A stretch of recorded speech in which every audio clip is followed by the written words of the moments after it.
before women were not working, and they used to be at home taking care of children. Because it's such a recent phenomenon, women really haven't had a lot of time to catch up in the workplace, and a lot of inequalities exist. But stay-at-home mom or working mom, it's a personal choice. And I believe strongly that everybody should have that choice, and it's for their family to own that choice. With that, both of these groups do come with their own set of issues, and also there are common issues.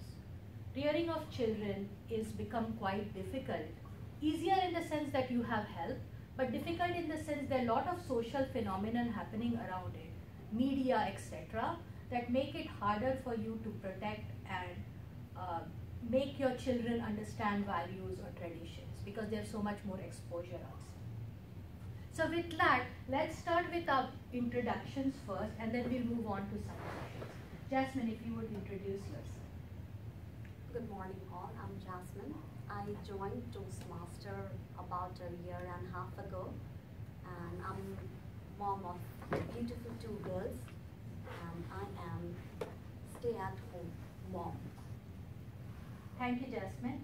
Jackie? Good morning. I'm Jackie Marie.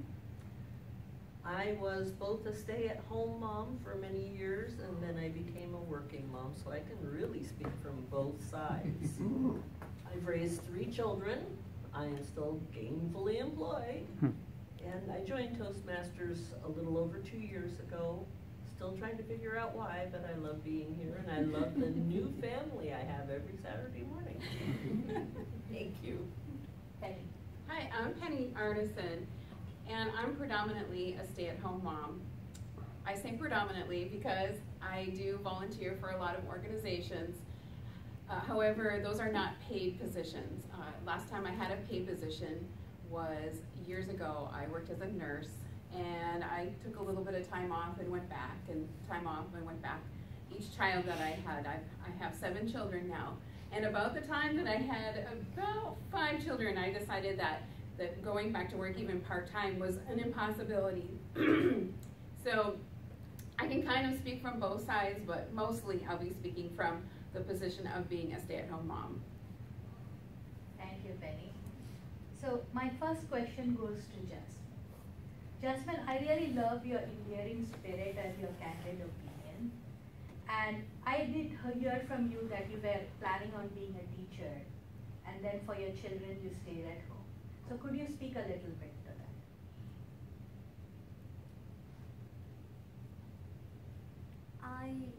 As you said, it was my choice to stay home with my children, and I haven't stopped working for being a teacher.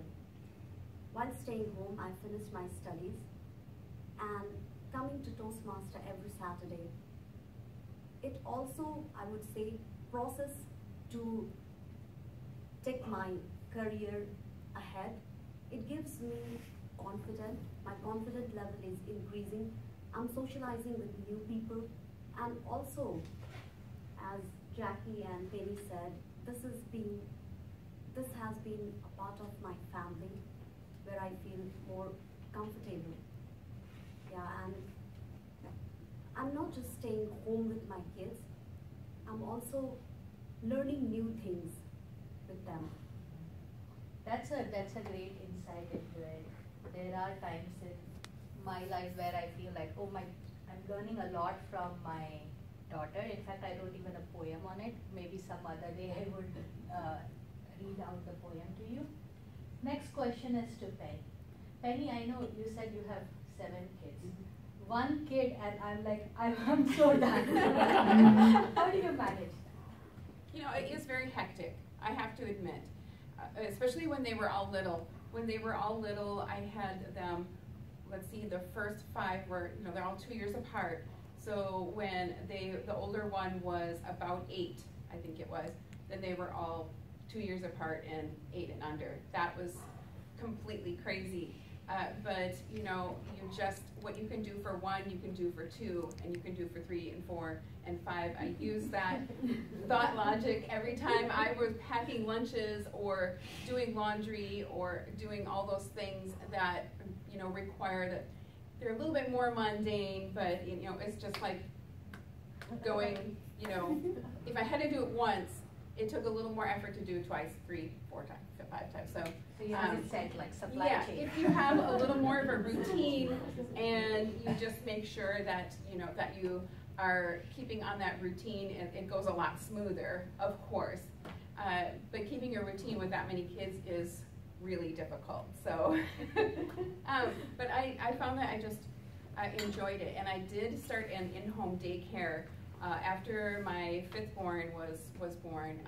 We did have an in-home daycare. It was more of an activity center because I wasn't a licensed in-home daycare provider. I was just an activity center. So what I did was I turned my house into a playhouse. And it was really fun. The 3-car garage had those big giant inflatables in it, and the kids were jumping everywhere, and the whole front room turned into like a little library, fun place where they could do everything from read to play with clay and Play-Doh and create art and all kinds of stuff. So the yard had swings and all that kind of stuff for outdoor play, and we had a garden out there.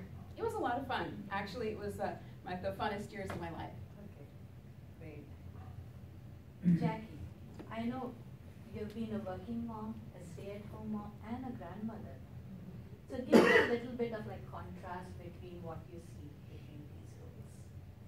Stay-at-home mom, working mom, grandmother, mother. A lot of roles.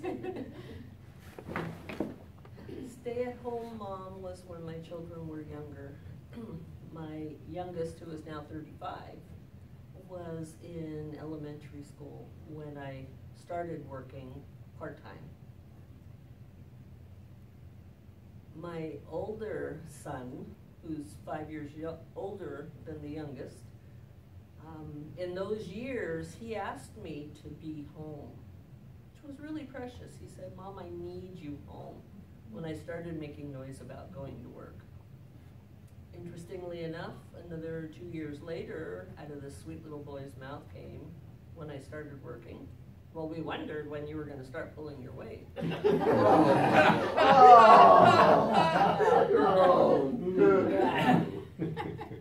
I know. And then my daughter is 3 years older than my oldest son. Emily's a challenge. She's a free spirit. I'm just going to leave it at that. No matter what, if you said the sky was blue, she said, "Nope, it's gray. I see clouds." It was always a contradiction. Working mom. It was interesting to try to balance what you needed to accomplish at home with what you needed to do at work, and to share that energy. That was more difficult. Being a grandma, awesome. Awesome. It truly is different. You get to enjoy them. You get to give because you don't have the expense of raising them and that responsibility. You get to speak into their life because they're really willing to hear what you have to say. My granddaughter and I have amazing conversations. I am still working. I'm not as available as I'd like to be. They have me on their emergency list for picking her up in an emergency because she's the one in school. Life is good. For you parents who are saying, "Will this ever end?" Trust me, yes, it ends. And we move on to much more wonderful, delightful times in life. Great. It's so good to hear this because it's like gives me hope that